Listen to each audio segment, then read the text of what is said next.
Hola, estimada clase. Hoy vamos a dar inicio a la sesión 3 de operaciones bancarias internacionales.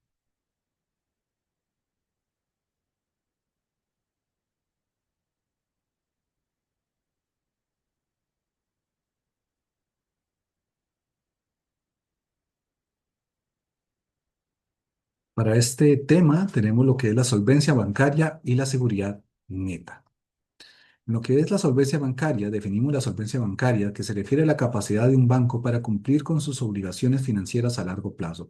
Para ser considerado solvente, un banco puede tener más activos que pasivos, lo que indica que tiene suficientes fondos para pagar sus deudas y continuar operando. También tenemos que tener en cuenta que existen varias medidas para evaluar la solvencia de un banco, como el coeficiente de capital total, la proporción del capital nivel uno, la proporción de deuda a capital y la proporción de capital a activos. Estas medidas proporcionan una evaluación cuantitativa de la solvencia de un banco. En los sistemas de evaluación bancarios, el ratio de capital total o total capital ratio se define como se define como el estudio, o bueno, en esta situación, este ratio es utilizado como las regulaciones bancarias para medir la solvencia de un banco. Incluyen el capital de nivel uno, o sea, el capital más líquido, el capital de nivel 2, o sea, como las supervisiones a largo plazo, y el capital total divide entre los activos ponderados por el riesgo del banco. En general, se espera que el ratio sea superior al 10,5%. Recordemos el capital nivel uno, el capital más líquido, el capital de nivel 2, como las subvenciones a largo plazo. Continuando por acá, tenemos el ratio de capital de nivel uno. Este ratio se enfoca en el capital de nivel uno, que incluye el capital ordinario y las reservas de ganancias no distribuidas. Este capital es el más líquido y dispone para cubrir pérdidas. El ratio se calcula dividiendo el capital de nivel uno entre los activos ponderados por riesgo. Los reguladores generalmente requieren que este ratio sea al menos de un 6%. Luego tenemos el ratio de apalancamiento, leverage ratio. Este ratio compara el capital de nivel uno de un banco con su exposición total, incluyendo no solo los préstamos, sino también los derivados y las obligaciones fuera de balance. El objetivo es limitar el grado en que un banco puede utilizar deuda para financiar sus operaciones a partir del 2021.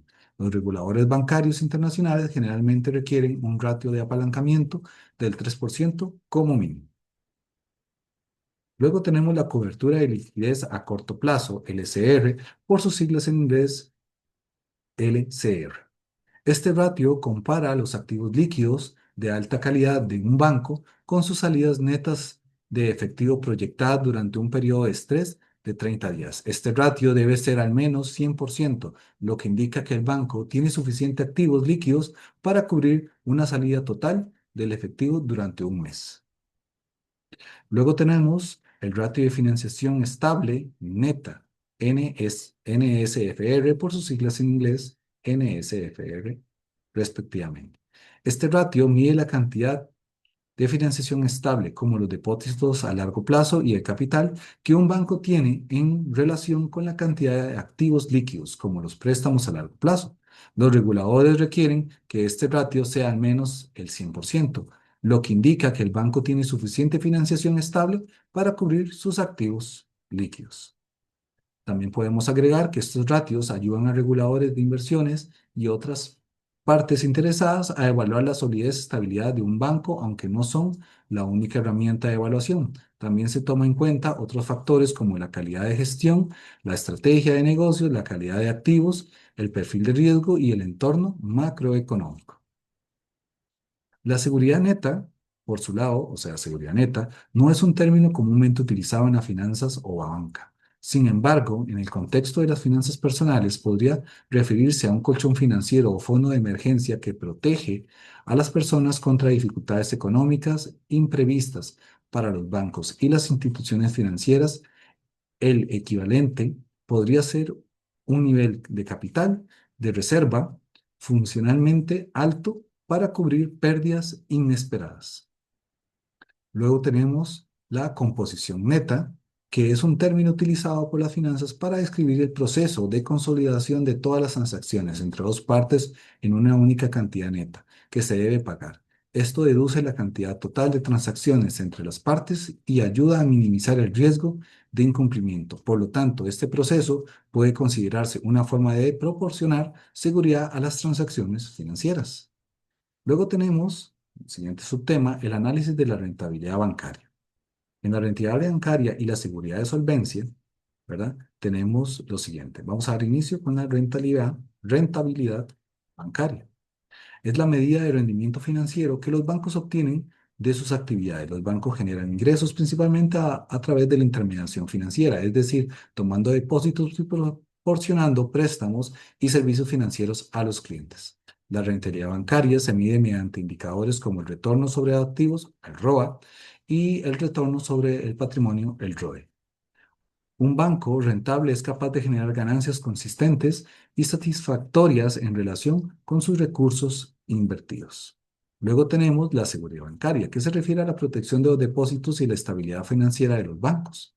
La seguridad de los bancos es fundamental para mantener la confianza de los depositantes y los mercados. La seguridad bancaria implica la implementación de regulaciones y medidas prudenciales para garantizar la solidez y estabilidad de los bancos, así como la protección de los depósitos mediante esquemas de seguro de depósitos, como por ejemplo el EML.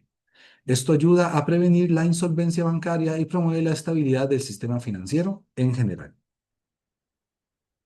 La solvencia bancaria, vamos a definirla como que se refiere a la capacidad de un banco para cumplir con sus obligaciones financieras, especialmente en reembolso de depósitos de clientes. Para evaluar la solvencia bancaria, se analiza la relación entre activos y pasivos del banco y se requiere que los bancos mantengan una superficie de capital y liquidez para respaldar sus operaciones y hacer frente a las posibles pérdidas. Los reguladores bancarios establecen requisitos de capital, normas y solvencias para garantizar que los bancos tengan una base financiera sólida y puedan hacer frente a situaciones adversas. En resumen, la rentabilidad bancaria se centra en el rendimiento financiero de los bancos, la seguridad bancaria se refiere a la protección de los depósitos y la estabilidad del sistema financiero, y la solvencia bancaria se relaciona con la capacidad de los bancos para cumplir con sus obligaciones financieras. Estos conceptos son fundamentales para evaluar la salud financiera de los bancos y garantizar la confianza de los depositantes y la estabilidad del sistema financiero en general. Luego tenemos los riesgos y retornos de la banca internacionales. ¿Qué es un riesgo y retorno? El riesgo es la volatilidad o cambio de valor de la inversión, la cual puede ser a la baja o a la alza. Cuando más riesgosa es una inversión, más posibilidad de que el valor de esta crezca o se decline. ¿Qué es el retorno? El retorno es la recompensa, lo que devuelve la inversión, la capacidad de generar rendimientos de rentabilidad. Los riesgos y el retorno están relacionados casi en forma proporcional. Si se desea una ganancia mayor, se debe asumir un riesgo mayor. Por lo tanto, no existe un retorno sin riesgo. Normalmente, a mayor riesgo, mayor rentabilidad. Sin embargo, la relación del riesgo y retorno no es siempre directamente proporcional. Si nos encontramos con dos tipos de inversión con iguales condiciones de riesgo, deberíamos escoger aquellas con mayor rentabilidad. O en el caso inverso, si disponemos de dos tipos de inversión, ¿cuál con igual rentabilidad, deberíamos optar por aquella con un menor riesgo? En las gestiones de riesgo y control, ¿verdad? Tenemos esto. En las gestiones de riesgo tenemos la gestión de riesgo y control de los riesgos financieros en la base sobre la que se fundamenta el negocio bancario, y de ello depende la supervivencia de las entidades financieras, con repercusiones directas sobre la economía y la sociedad en su conjunto, como ha demostrado los recientes acontecimientos. Es fundamental desarrollar una función de riesgos adaptada a la complejidad creciente y desplegada por el proceso de innovación financiera, utilizando herramientas avanzadas para identificar y medir los riesgos a las que se exponen las distintas áreas de negocio y que permitan una asignación eficiente de capital según el perfil de riesgo. Los tipos de riesgo: tenemos el riesgo de crédito. Ese es el riesgo que es un prestatario no pague la deuda que ha contraído con el banco.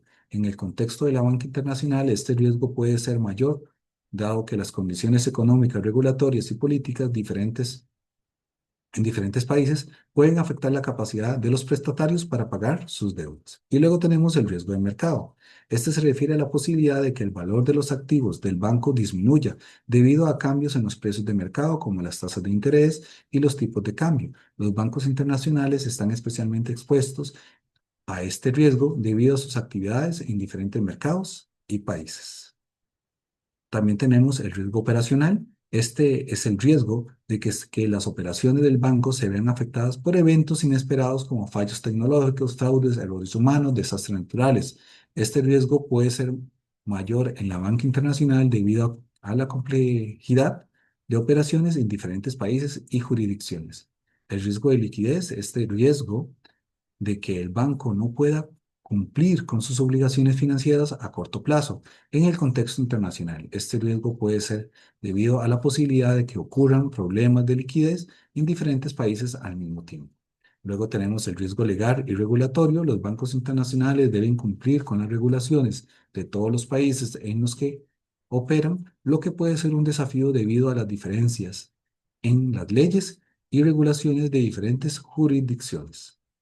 ¿Cuáles son los retos de estos factores? En cuanto a los retos de los bancos internacionales, a menudo se enfrentan a problemas como la adaptación de nuevas regulaciones, la gestión de cambios en las condiciones económicas en diferentes países, la competencia de nuevas tecnologías, plataformas financieras, la gestión de las expectativas de los clientes en diferentes países y culturas y la protección contra el cibercrimen y otras formas de fraude.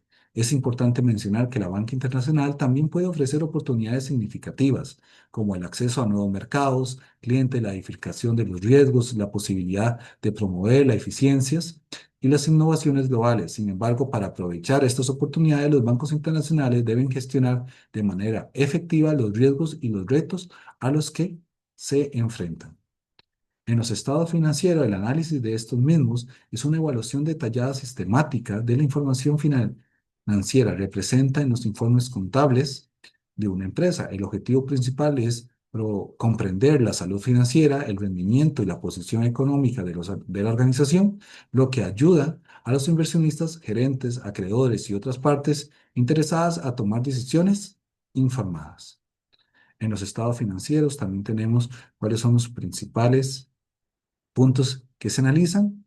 Nuestra primera línea tenemos el estado de resultados o pérdidas y ganancias, muestra los ingresos, gastos y utilidades o pérdidas de la empresa durante un periodo determinado, permite evaluar la rentabilidad y eficiencia operativa de las empresas, el balance general, ¿verdad? Que representa la actividad de pasivos y el patrimonio neto de las empresas en un momento específico, proporcionando una imagen de la posición financiera y la estructura de capital de la empresa. Luego tenemos el estado de flujo de efectivo, que es el resumen, los flujos de efectivo entrantes y salientes durante un periodo determinado, clasificados en actividades operativas de intervención y de financiamiento. Es crucial para entender la liquidez y las capacidades de pago de la empresa.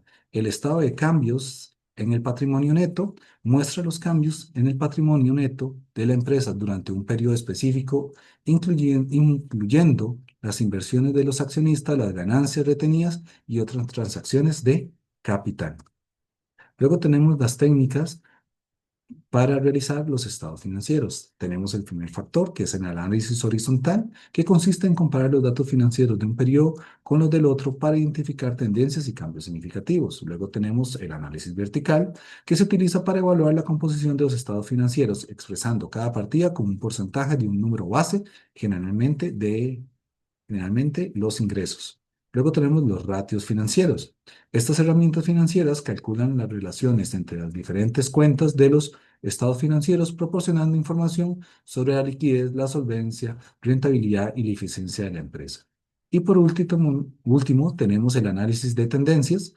Se examinan los datos financieros a lo largo de varios periodos para identificar patrones y comportamiento a lo largo del tiempo. Entre estas técnicas tenemos el análisis de la estructura de capital. Se enfoca en evaluar proporciones de deuda de capital propio en la estructura financiera de la empresa para entender su capacidad para hacer frente a sus obligaciones financieras. El análisis corporativo implica comparar los resultados financieros de la empresa con los de sus operativos del mismo sector o de la industria en general. En conclusión, el análisis de los estados financieros es esencial para tomar decisiones financieras y estrategias sólidas, ya que brinda una comprensión clara de la situación financiera de la empresa y ayuda a identificar áreas de fortaleza y debilidad. Sin embargo, es importante considerar el contexto de los factores externos que pueden influir en los resultados antes de tomar decisiones significativas. Estimada clase, esta ha sido la sesión número 3. Cualquier consulta en clase tomaremos apuntes de ello. Muchísimas gracias.